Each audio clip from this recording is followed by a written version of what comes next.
We begin the Gemara on Daf Samach Beis Amud Aleph, right at the beginning of the Amud. In the Mishnah, it mentioned about a neder that a person makes that he's not going to eat or whatever it is until the time when the season of the harvest, fig harvest, is over. And so it said in the Mishnah, so when is that? When is this harvest, the fig harvest over? So it says, Shiakpila Miktsayis, when the people put away their knives that they use for the harvest season. So then the harvest season is over. So here the Gemara will bring another halach in connection to this, and then we go into a whole sugya of agadata. Tane, so we learned in a braisa, hukpulu roiv hamiktsayis, if most of the knives that people use for cutting the figs were put away, mutarais mishum gezel. So now whatever leftover figs there are in the field will be allowed for anybody to take, and there's no gezel. Because once people put away already all the knives that were used for this, so they give up on the rest of the figs in the field, they're not going to go and take it and gather it, and therefore it's allowed, anyone can come and take it, it's hefker.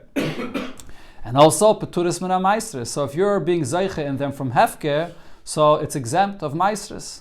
There's no maestris, that's the halacha, anything that you zeiche from hefker, there's no meiser. So the Gemara brings an incident that happened. Rabbi v'Rabbi Yosi bar Rabbi Yehuda. Rabbi and Rabbi Yosi bar Yehuda iklu lahu asra. They found themselves in a certain place, bizman shehukpelu roiv hamiktsayis, in a time when most of the knives were already put away. So as just said here, the Braisa that taught that there's no gesel, you're allowed to go and take whatever you want. So Rabbi avakachel. So Rabbi went and took figs and he was eating from the figs. Rabbi Yosi bar Rabbi Yehuda loy achel. Rabbi Yosi bar Yehuda did not eat from the figs. Asamarain, the owner of this field, of these figs, came, Amaluhu, and he said to those Rabbanon, Rabbi Yosi bar Yehuda, and those that were following him, Amai lo echli Rabbanon, why aren't you eating from the figs in the field?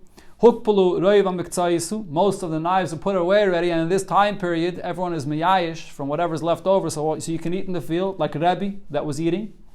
But Va'afal became le'achol Rabbi Yosi bar Rabbi Yehuda. Rabbi Yosi bar Rabbi Yehuda still did not eat from those figs that were left there, Kasavar, because he held that Mishum Sanyas Milse Utakama Haden Gavra. When this person was saying to the Chachamim, go ahead, help yourself, eat, you can eat already, because whatever there is left there is mutter. He wasn't saying this out of a good heart, with good heart. He didn't say it in that meaning that yes, I was actually mafka this and you can eat. He was saying it with a heavy heart. He was saying, yeah, I know, you Chachamim amata this, even though really I would love to keep it for myself, and you Chachamim will matter this for yourself, so go ahead and eat it if you will matter. But he didn't really mean it with a full heart. So therefore Rabbi Yosi bar Rabbi Yehuda still would not eat from this. Another incident the Gemara brings Rab Chame bar Rab Chanina ikle lahu asra. So he also was in a place in this time period, bizman shehukpelu roiv hamiktsayis, most of the knives for cutting the figs were put away. Hava ka'achel, he was eating from the figs. And Yav l'shame, he gave to his servant as well to eat from the figs. Lo yachol, he didn't want to eat from the figs because it belongs to somebody. It was a private property.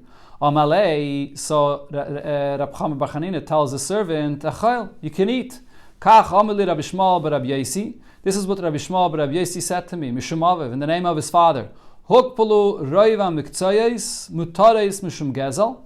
Once the miktsayis, most of the knives were put away, so you're allowed to take it. There is no gzeil anymore. Upturis mina meiser. And whenever you zeiche from this, there is no meiser either.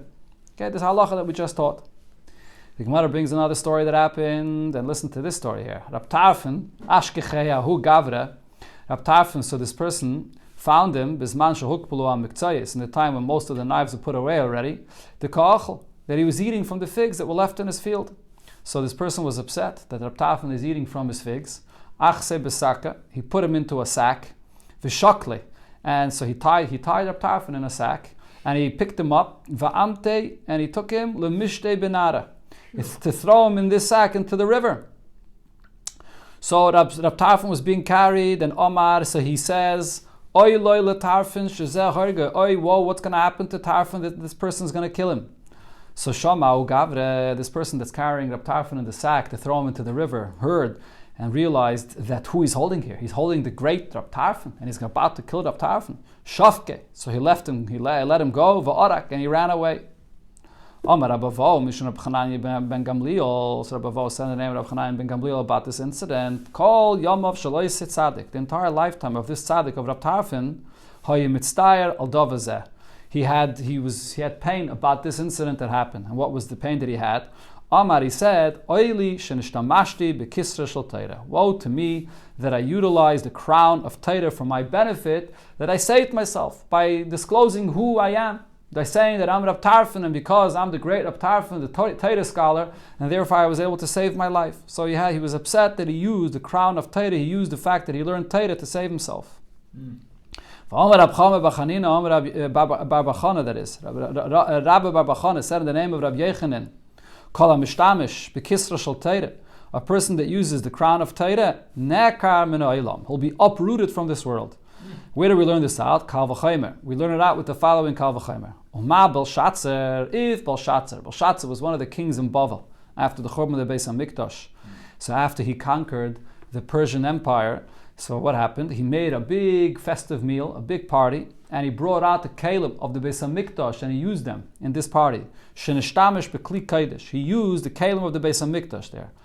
Now, these kelim of the Beis HaMikdash, after they're brought out of the Beis HaMikdash, and after Nebuchadnezzar brought them down to Bavel, what happens is, Shenasa kli chayil. They lose their holiness, they become like mundane kelim. They become desecrated. Shenema, as we learn out from a pasuk that says, Ubao ba'pritzim, when robbers come into the Beis HaMikdash, v'chilelua, and they desecrate the Beis HaMikdash, and from this we learn, kivin shepartzim, once they steal these kelim from the Beis HaMikdash, nasu chayil, they don't have their holiness anymore. They become mundane. So he went and Belshazzar used these kelim by his festive meal, even though at that point when he used them, they did not have the kedusha in them anymore. But nevertheless, they wore the kelim from the Beis HaMikdash. And what happened to Belshazzar? Nekem and Olam. He was uprooted from the world. It says, Ba Balelia. And that night, Katel Belshazzar. Belshazzar got killed, and then the Persian Empire conquered and took over the Babylonian Empire from Bavel. That's what happened with Belshazzar. So, mishtamish bekisra shel Torah, a person that uses the crown of the Torah for his benefit, shehu kayam. Bach takes out the word chay here. Shehu kayam lo'ilam. I think the Bach is going to say Shehu Kayam La'ilam Vad, and the Torah is forever, the holiness of the Torah is forever, and you utilize it for your own purpose, Alachas Kama v'Kama. Most definitely that this individual will be uprooted from the world. So therefore Rab Tarfon had pain that he utilized the crown of Torah for his own benefit. That same night, Belshazzar? Yeah, that's what it says there. Belshazzar died that night, or he was killed that night. Now the Gemara comes back now to the story, explains the story better. What exactly happened over here? Rab Tarfon, now the story here with Rab Tarfon, Kiv in the Kachol, the Hukpuluroiv, he was only eating these figs that were left in this field after most of the knives are put away. And then at that time, what he eats is already hefker. So there's no reason why he shouldn't be allowed to take this. So Amai Tzare Ahu Gavra. So why did this individual come? And why was he so upset at Rab Tarfon? And he went and put him into a sack and he was about to throw him into the river. And says the Gemara, what happened over there is, Mishum Dahu, this individual, the owner, the property owner there, Havogam Amvi Kulashata. All year round he had thieves that were stealing his grapes. And he couldn't figure out who the Ganavim are. So now that he found that Rab Tarfon is here, taking and eating the figs or the grapes that are there in his field or in his vineyard, so the owner of this field thought to himself, Hainu the Ganvin, he's the thief. So he wasn't catching him and put him into a sack just because of the figs or the grapes that he ate now, but because he thought that he was the thief that was stealing the whole season. Okay, so now the Gemara asks on this, Ihachi, if so, amai tzir nafshei. So why was Rab Tarfon so pained by this that he saved his life using the koyach of Torah? So the Gemara's question over here is as follows. The way the Ran and the other Rishayim here explain the question, that the basis of the Gemara's question is, if a person is using Torah to save his life, and there is no other way he could save his life without using the koyach of Torah, then he's allowed. So what the Gemara is asking is, if the situation here would have been that the reason why this person wanted to throw Rab Tarfon into the river and kill him, because of those few grapes or those few figs that he ate just now over here, so we understand why Rab Tarfon was so pained by using the koyach of Torah. Instead of disclosing that he is Rab Tarfon, he could have just simply told this person, I'll pay you the few dollars for these grapes that I ate over here. He didn't have to use the koyach of Torah. But if the reason why this person is throwing him into the river is because this person accused Rav Tarfon of the ganav that was eating the grapes or the figs from the entire season, and that's a lot of grapes, that's a lot of figs, that's a lot of money, and Rav Tarfon didn't have that money to pay for it, the only way he could save his life is by disclosing that he is Rav Tarfon. So if so, using Torah to save your life, when you have no other way to save your life, so then why is Rav Tarfon pained by this? That's allowed. And says the Gemara, actually Rav Tarfon himself could have saved his life otherwise. Mishum, that Rav Tarfon Osher Godel Harfe. Rav Tarfon was very wealthy, and therefore Vahavele Lefaise Bedamim. He should have appeased him. He should have said, "I'll pay you for all the whatever grapes people stole from you the whole season. I'll pay you for all these grapes." And he shouldn't have disclosed that he is the famous Rav Tarfon. Tanyas, and on connection to this that we just learned there about the person learning Torah for the proper sake and not to use Torah for himself. The Gemara brings Tanya. We learned in the Braisa. La'avas avay lekecha. Love the Eibishter, l'shmoya b'kailoi, listen to his voice, v'ledofka by, and cleave to him. Shaloi yoyim adam, a person should not say, Ekra, I'll learn Torah, I'll learn Chumash, yikruni chacham, so I should be called a wise man. Eshna, I'll learn Mishnayis, yikruni Rebbe, so I should be called a teacher. Eshna, and I'll learn She'eya Zaken, so I should be an elder, ve'ei should be yeshiva, and I could sit in yeshiva and learn Torah. So he's doing it all for his own sake. Ella rather, why should a person learn Torah? Lamad, or the Bach here is Gairis, Lamoid, learn Torah me'ava, out of love. And v'seif ha'kavod lovei. And whatever honor you deserve, the honor of the Torah, that will come. Even don't focus on that though. That's not why you learn Torah. Shanema, we learn this from the pasuk. It says, "Kashram aletzba secha," tie Torah to your fingers. Kasvam aluach libecha, tie it or write it on your heart. Ve'omer, and then the pasuk later says, "Drocheha darchei noyam," the ways of Torah are pleasant. And ve'omer, another pasuk says, "Eitz chayim hi lemachzikim ba." Those that hold on to Torah, it's a tree of life. V'timcheh, those that support Torah, mu'usha, will be fortunate. Which means that ultimately the fortune of Torah and the pleasantness of Torah will come to you, but that's not what you have to focus on. When you learn Torah, a person should learn Torah because it's the Eibish's Torah, it's the Eibish's mitzvah. Rabbi Eliezer bar Tzaddik learned it out from another pasuk. He said, "Asay dvaram l'shem pa'alam." Do the matters, do Torah mitzvahs for the ones that commanded you to do them. V'daber bam, bahem, that is, and speak words of Torah l'shmam, for its sake, for the sake of the mitzvah of learning Torah. Al tasem atorah le'izgadol bahem. Do not turn Torah into a crown that makes you great. Val tasem kurdem lias oidebay, and do not use Torah as an axe or as a utensil that you are going to weed or you work in the field in order for things to grow better for yourself. Don't use Torah for your own benefit. And here he brought again the same Kal V'Chomer as the Gemara mentioned before from Belshazzar. The Kal V'Chomer we learn it out from Belshazzar. Belshazzar used the kelim of the Beis Hamikdash after they were desecrated and they did not have their holiness in them anymore. He got uprooted from the world. Hameshtamish bekisra shel Torah, one that uses the crown of Torah that always retains its holiness. Alachas kama v'kama, most definitely will be uprooted from the world. But now the Gemara adds to the point we said before, that a person should not utilize Torah for his own benefit. In the case of Rav Tarfon, when he's able to save his life in another way. But Amar Rava said, Shari leile inish loiduye navshei, a person is allowed to notify about himself, to disclose himself, who he is, va'asre de loyadile, if he comes to a place that people don't know him. So if people don't know him, people are not going to know that he's a Talmid Chacham, and they're going to mistreat him. He's going to cause those people to get punished for mistreating a Talmid Chacham. So he's allowed to know that he's a Talmid Chacham. There's a pasuk that says, "Va'avdecha yorei es Hashem min ha'urav." This is a pasuk about Evadia. When Evadia came to Eliyahu Navi, he tells Eliyahu Navi, "And your servant is God-fearing from his time of his youth." So he was telling Eliyahu Navi about himself, who he is. The question now is, Kashi de Rab Tarfon. So the question on Rab Tarfon is, why was Rab Tarfon so pained by the fact that he disclosed that he's Rab Tarfon to save his life? If we said over here that in a situation where people don't know who you are, you're allowed to disclose yourself so people shouldn't mistreat you. So Rab Tarfon, this person that put him into a sack and wanted to throw him into the river, he obviously didn't know who Rab Tarfon was. So why was he not allowed to disclose his greatness? So again, the Gemara gives the same answer that it said before. The Bach adds there, Mishum, the Osher Godlaya, because Rab Tarfon could have got this person to treat him right in a different way. That he was a very wealthy person. and therefore he should have appeased this person with money without disclosing that he's Rab Tarfon. Rava learned out the same halacha that we just said. The Gemara brought it before in the name of Rava, and the Gemara says now that Rava himself, Rami, he asked the following contradiction. Ksiv, in one pasuk it says, that he came and sort of praised himself. He came and told Eliyahu Navi, I am God-fearing from my youth. Or Ksiv, in another pasuk it says, let another person praise you, but not with your own mouth. You don't sing your own praises with your own mouth. So what does this mean? Should a person disclose himself and sing his own praises and say that I'm this great Talmid Chacham, so people should treat him well, or not? So he answered, like he said before, in a place where people know who he is, so he shouldn't be speaking his own praise. And in a place that people do not know him, so he can come and say his own praise of who he is, like Ovadia did. Amar Rava said, Shari leil tzurba mirabanan lemeima. A young Talmid Chacham is allowed to come and say, Tzurba mirabanan ana, I am a Talmid Chacham.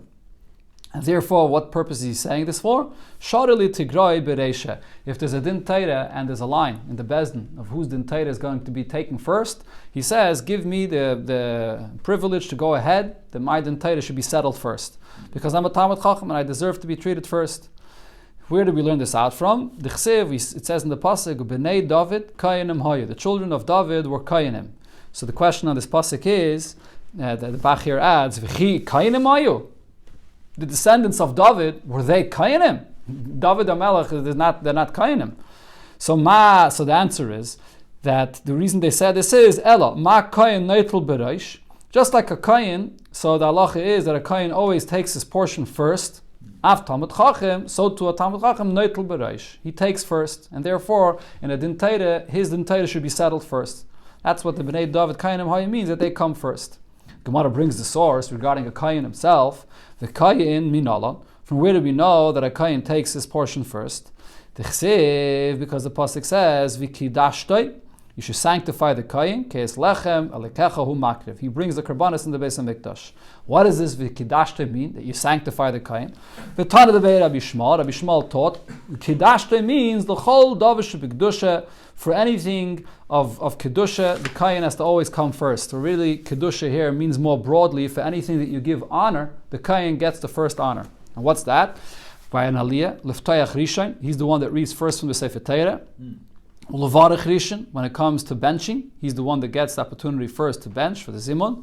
And also, v'litel manayafer rishon, when you're serving and you're dividing portions of food, so you should also give the kayan first. So too, we learn out regarding a Talmid Chacham that he gets first. Amar Rava said, Shari le'litzor b'merabanan lemeima. A Talmid Chacham is allowed to say, Lo ya'avina akarge. I'm not paying the head tax that everyone else pays to the king. There's a pasuk that says, regarding the tax, that minda beloi v'haloch. These are three types of taxes, which the Gemara will explain right now. Lo shalit lemirma aleya. You're not allowed to place upon the Talmidei Chachamim. This is in Bavel. V'amar Rabbi Yehuda explained, what are these three taxes? Minda zu minas hamelach. This is the property tax that goes to the king.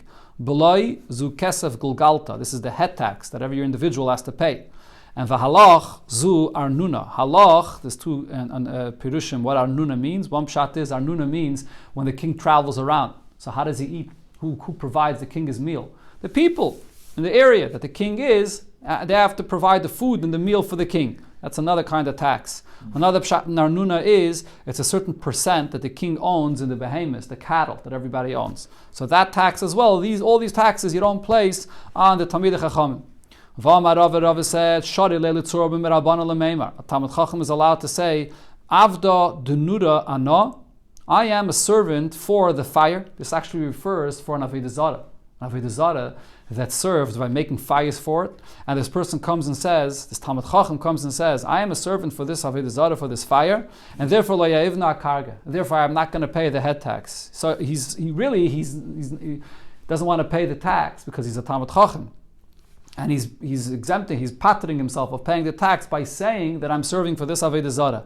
How's a person allowed to come and say such a thing, that he's serving that he's there as a servant for the avodah zarah?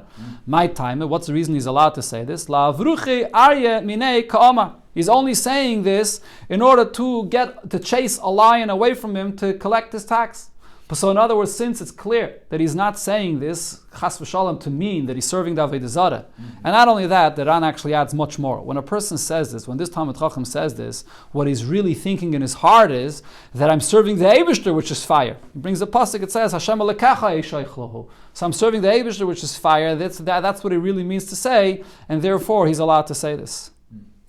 Okay, so according to the Ran, the Chiddush over here is that even a Talmid Chacham that comes and says this, so it could be a Chilul Hashem. A Talmid Chacham is saying such a kind of a statement, and it looks like he's saying that he's serving Avodah Zarah, but because in his heart he's thinking that he's serving the Eibishter, and he's just saying this in order not to pay the tax, he's allowed to say this. Okay, but there are other Rishonim that actually say that this is only allowed for a Talmid Chacham. Talmid Chacham has this proper kavanah, so he's allowed to say this, but for a regular person, he's not allowed to say this. Another similar thing, the Gemara says, Ravashi, Havaleyahu, Abba, Ravashi owned a certain forest. Zavne lebeinura, he sold the forest for Goyim, and they were using this for Goyim that had Avodah Zarah, where they make fires from a lot of wood. Ravashi, so Ravina tells Ravashi, how did you sell it to them? You're causing the blind to stumble. Lifnei Iver means you're causing someone else to do an Isser. And even here, these Goyim, it's not allowed, they're also not allowed to serve Avodah Zarah, and you're selling them this forest, and they're going to use the wood to make the fires for their Avodah Zarah. Amalei, so Ravashi answered him, Roi veitzim lasaken nitno. Most wood that they use, even these Goyim that they used, they use most of their wood for firewood, for a fireplace, or for cooking. They don't use most of their firewood for this Avodah Zarah, and therefore when I am giving them this forest, most of the wood is going to go for the firewood that they use for other things, not for the Avodah Zarah, and therefore I'm not causing them to stumble to serve the Avodah Zarah. There's a big discussion in Achrayim here about this Lifnei Iver, because usually Lifnei Iver is only in a situation where without you they wouldn't be able to do this Isser. I want to give an example for it, and over here, l'chayre, there is no Lifnei Iver in such a case when you sell this forest for the Goyim. Okay, there's a discussion about this. Interesting, this halacha over here, b'negei to a Talmid Chacham, that doesn't have to pay the tax. So everyone said the story about the Rogat Shover. He once got in the mail a bill, a tax from the government that he has to pay certain taxes, and the Rogat Shover said, this tax I have to pay, this tax I don't have to pay, because the Rogat Shover in his times was Talmid Chacham. Here, when it says in the Gemara that a Talmid Chacham doesn't have to pay the tax, it means somebody that's Teirasa Yom Nasa, he learns Torah day and night, like the Rogat Shover. And the Rebbe says that when the Rogat Shover paskin so, it actually had an effect, and then he later got a letter in the mail saying that, yeah, this tax he doesn't have to pay, and this he does, exactly like he said, because he's on this level of a Talmid Chacham. Okay, going weiter to the next Mishnah, is Lakteilige Mishnah. A person says that Ad HaKotzir, that he's not going to, his neder, he's not going to eat or whatever it is until the time of Kotzir, until the harvest. So, which harvest did he mean? It's not clear. The term Kotzir, which is harvest of the grain, can be different grains. So this is it's